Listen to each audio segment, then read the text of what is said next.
Hello, and welcome to Hold All Tickets Hong Kong International Race Day preview.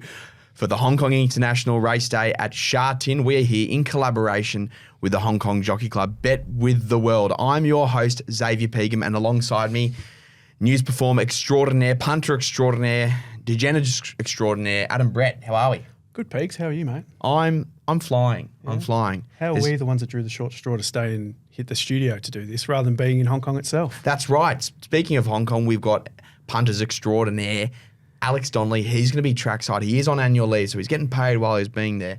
But he's having a jolly old time with his old man. A lot of talent out there. There's a lot of people who have made this journey over to Hong Kong. And, Mitch Beard, JD Hayes, Kieran Ma, some real heavy hitters. Sam Friedman, Tony Gollan from Queensland. We're in the wrong place, mate. That would be a lot of fun for the next few days. And speaking of Alex has had some great access. We've got some perfect interviews with David Hayes, James McDonald, even Harry Eustace. Yeah, it is Alex. He gets the big names. He does. And just a reminder, we will be betting with the World Pool, and you should bet with the World Pool because the World Pool provides better opportunities due to larger pools and potentially higher odds. And speaking of higher odds, if you think you're going to be against Car Ying Rising or Romantic Warrior, then you've got to bet with the World Pool. In this episode, we're going to look at the 4 Group 1s on offer. The Hong Kong Vars, the Sprint, the Mile, and finally the Cup. Righto, enough chit-chat, let's get into it. Race 4 is the Hong Kong Vars over 2,400 metres. That'll be at 10 past 5 p.m. Australian Eastern Daylight Time. Let's get into our tips and betting strategy. I'm going to tell you off first. I'm going to have a little trifecta because I really like these bet types that the Hong Kong Jockey Club provide us. It just adds a lot more value, get a better return. I'm going a trifecta. I'm going Without a Fight, Dubai Honour, and Marquisat. Without a Fight, first up after 12 months on the sidelines following a tendon injury. I thought he actually ran a really, really good race. That'll build him a lot of confidence going into Hong Kong. Now, Dubai Honour is a really interesting one. There's not many horses out there that can say that they've beaten Animo. And as we know, Dubai Honour, trained by William Haggis at Somerville Lodge in Newmarket, beat Animo last year at Randwick. And lastly, Marquisat. Marquisat comes off some form in Europe. It's a Godolphin owned horse. And he was in the Von Bayen Classic. Ran all right, but I think he's a bit of a smoky. Draws 12, which isn't fantastic, but I think he's a bit of a smoky for punters to get behind. Don't mind that. Don't mind that at all. A question probably Without a Fight in the travel, but we'll wait and see. Yeah, absolutely. Steps up in trip this time. And to you, Adam?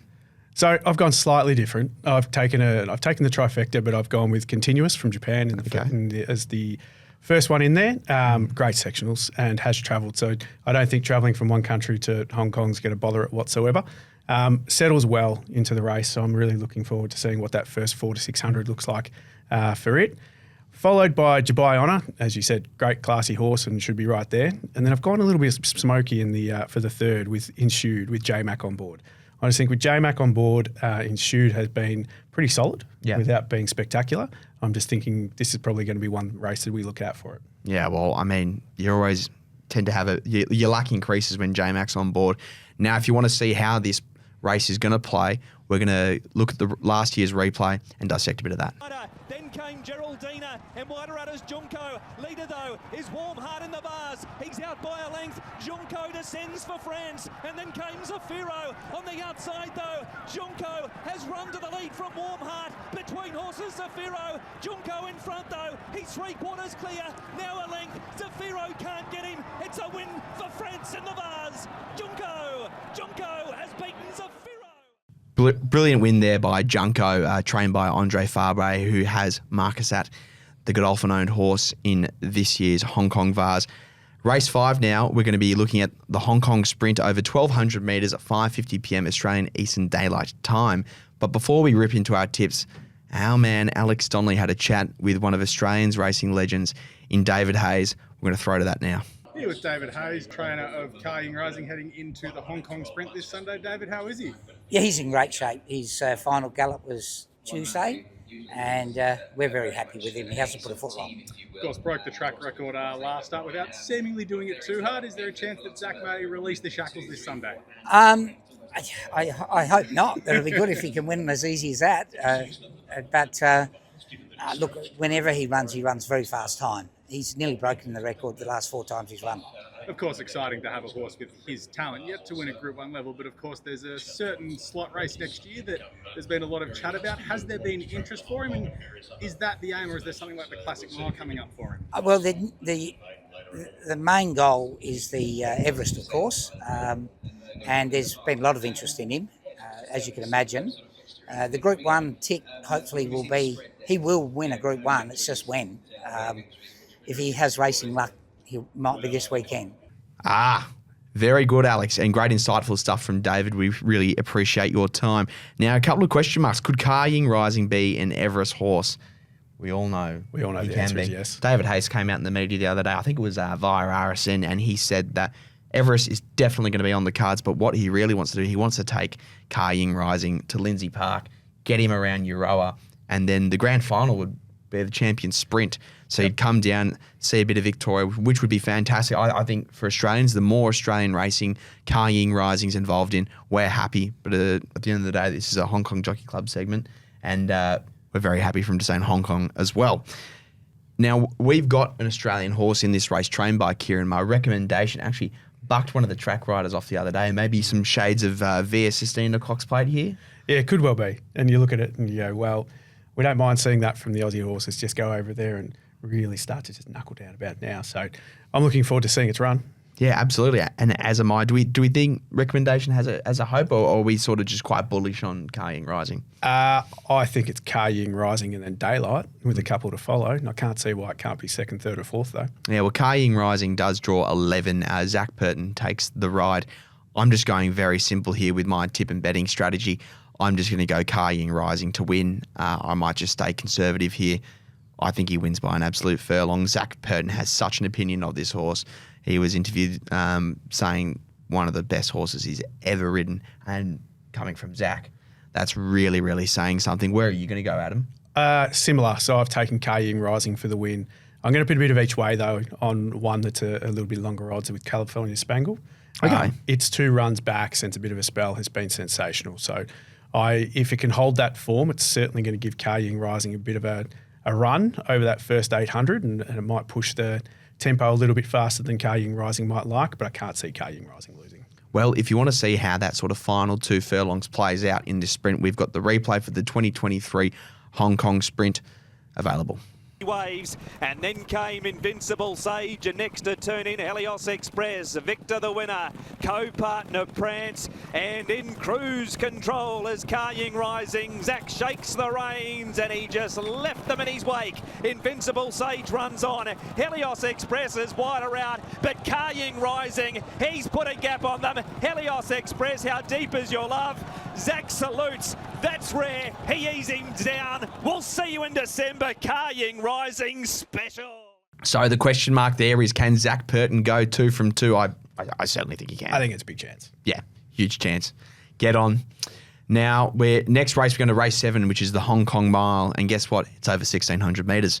That's going to be 7 p.m. Australian Eastern Daylight Time. And prior to ripping into our form, Alex Donnelly got an interview with the great Harry Eustace, brother of course, David Eustace, who's now based in Hong Kong, but prior to that trained alongside Kieran Ma.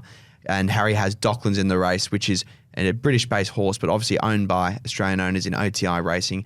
Terry Henderson's just been a stalwart of this international form for so long, and we'll throw to Alex. Here with Harry Eustace, who's got Docklands in the Hong Kong Mile this Sunday. How's he settled into Hong Kong? Yeah, super. He's obviously been here a little longer than some of the other internationals. He flew over from Oz probably about 2 weeks ago now, but he looks to be training really well. I think he's taken to the training surface great, which I think is sort of part of it. And I think from our point of view, actually having that bit of extra time is a positive. It's just allowed us to take our time, let him settle in and do a sort of genuine bit of work with him as well. So he's got his final piece this morning. He's jumping out the stalls actually with Ramadan as well. Just very conscious that, in Hong Kong, track position is pretty key. So, we just want him to be sort of sharp enough to be able to get a position and hopefully run his race from there. Obviously comes out of some strong races in Australia, obviously the Cox Plate, Via Sistina, and then again in the Champion Stakes. You'd You happy to see the back of her? Yeah, I mean, poor horse. He's had a pretty tough second half of the year. I think we ran him in the Juddmonte, which was won by City of Troy, and then the Cox Plate via Sistina and the Champion Stakes via Sistina. So I was very keen. I've been pretty convinced that he'd stay a mile and a quarter, but it was pretty obvious he didn't in the Champion Stakes.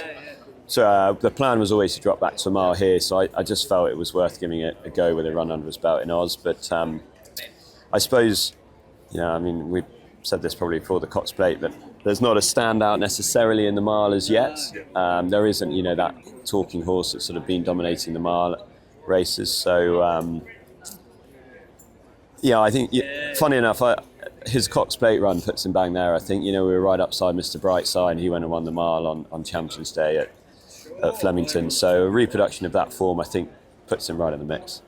Well, there's no doubt there's an absolute number of quality horses in this race. We've got Galaxy Patch and Tino as well. That Turak win was honestly fantastic. And Lazat coming back from a bit of Golden Eagle form. Yep. Where are we playing here? I'm going to head to you. You can go first. Yeah, I've gone the Aussie Quinella here. Okay. So I've taken Voyage Bubble with J-Mac on board and Beauty Eternal with Zach Purton on board. God, I would love to see these two just side by side, just trying to carry their horses over the line. That would just be a spectacular finish. So I reckon that's probably the way I'm going to head for that race. Very smart and a very Australian thing you're doing, the Aussie Quinella, when we're claiming J-Mac, a Kiwi as an Aussie. So there's nothing more Australian than that, is there? I'm going to go with Quinella. I'm going to go against Adam. I've got Lazat and Antino. I think Lazat's Golden Eagle form will match up really nicely in Hong Kong, and that Turak run plus the mile run at Flemington for Antino. Blake Shin aboard, draws 4. Got every chance. Mate, go against me at your own peril. I'm still backing my 1-2 combination. Well, we want punters to have confidence, and there's a lot of confidence right there. To see how last year's race played out, we're going to throw to the replay.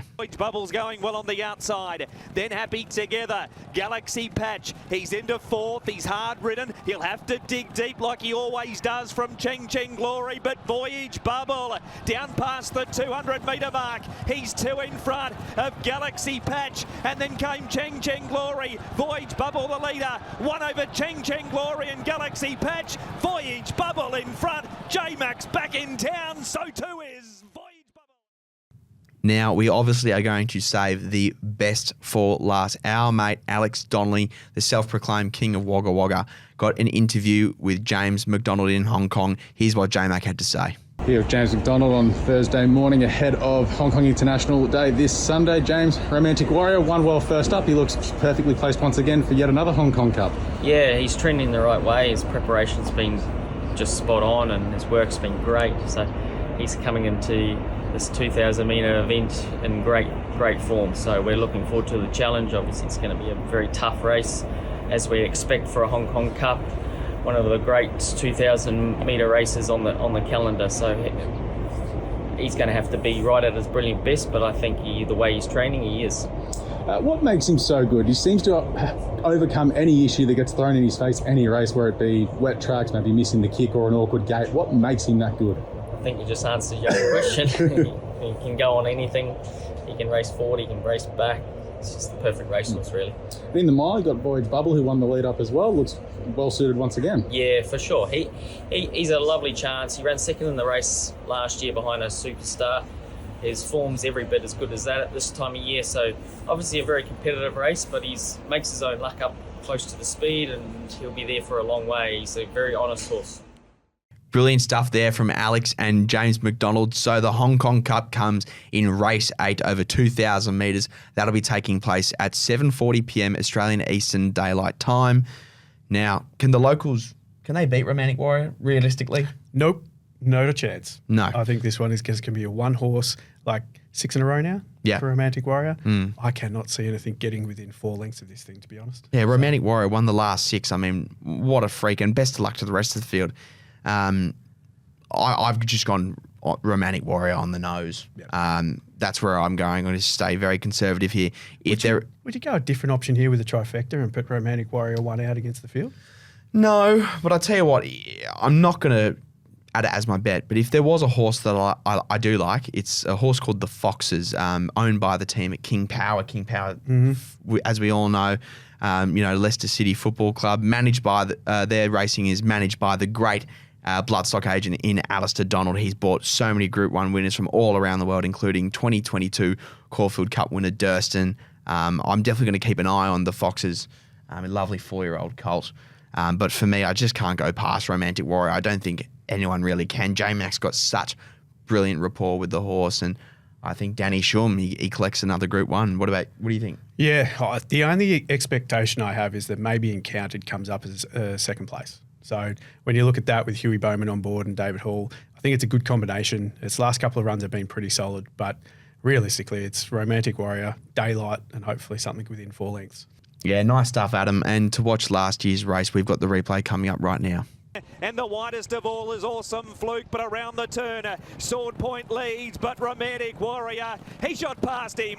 2 lengths to Money Catcher, then Car-Ying Generation, Awesome Fluke, but it's Romantic Warrior down past the 200 metre mark. He's 4 in front of Money Catcher, Car-Ying Generation, and then came Nimble Nimbus, but it's Romantic Warrior, one of the world's best, back doing what he does best. Romantic Warrior, he jogs it and beat Car-Ying Generation and either Nimble Nimbus or Ensued. Well, if you need a reason to get on Romantic Warrior, not that I think you really do, you've just watched that replay. I mean, it spells it all out itself. I'd say there's a great chance that'll replicate itself on Sunday. I don't want to be a huge moz, but I am quietly confident. Quietly confident would be right. Yeah, quietly confident. What a sensational Sunday, though. No, We've gone from Spring Carnival in Australia to now having this in Hong Kong. And the timings couldn't work better for us. I mean, the first race kicks off at 3:25, last race by 9 o'clock. What else are you going to do on a Sunday afternoon? It's going to be beautiful weather as well, pretty much across Australia. You tune in, watch it on Punters, and that's what we're setting it up for, so you can watch the feed on Punters. Where will you be watching it? Brilliant question, Adam, and I appreciate you asking. I'll be horizontal on the couch on a Sunday as per usual, or I'll be in the recliner. Might get a bit of takeaway and just relax at home, watch such great Group 1 racing on the Punters live feed of the Hong Kong English feed. As per usual, this show is brought to you by the Hong Kong Jockey Club. Bet with the world in the World Pool. Also, get amongst all of Punters and Hong Kong Jockey Club's social media, and always bet responsibly.